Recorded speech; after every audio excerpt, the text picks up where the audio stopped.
check natin tong torque drive kung yung bearing nga ba yung maingay. So confirm mga boss na ito yung pinanggagalingan ng ingay. So kakalasin lang natin to mga bossing.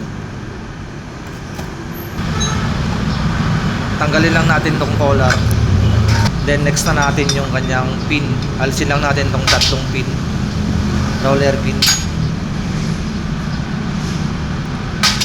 Kapag natanggalan natin yan mga boss, matatanggal na rin natin tong kanyang swivel torque drive. So tatanggalin natin yung bearing. Wala tayong special tools kaya ganito yung gagawin natin para matanggal lang natin yung bearing. Pukpukin lang natin.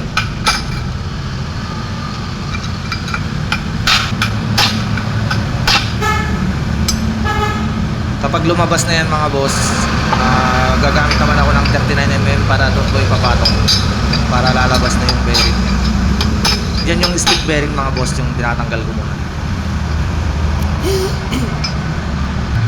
Salam. Pag natanggal natin yung circlip mga boss, pag natanggalan natin yan, yung ball bearing naman na maliit ang tatanggalin natin.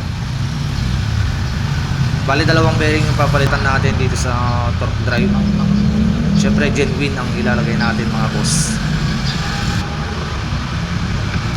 Grasahan muna natin, paitan lang natin ang grasa sa loob. Then lagay na natin tong maliit. Re-grease muna natin mga boss ha.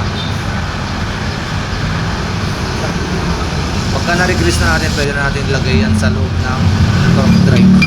Tuktukin lang natin mga bossing. Pag sumagat naman na yan, goods na. Then lagay natin yung circlip. Sunod na natin itong stick bearing. So gumamit tayo ng mallet tsaka yung crankshaft pin. Yun yung pinangpukpok natin para may paloob natin yung kanyang bearing.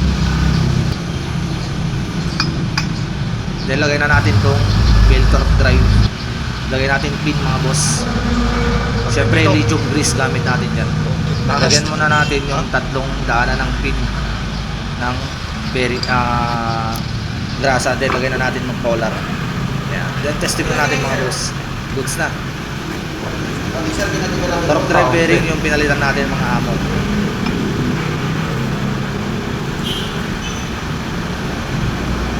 Yan na yung pinagpalitan natin na bearing.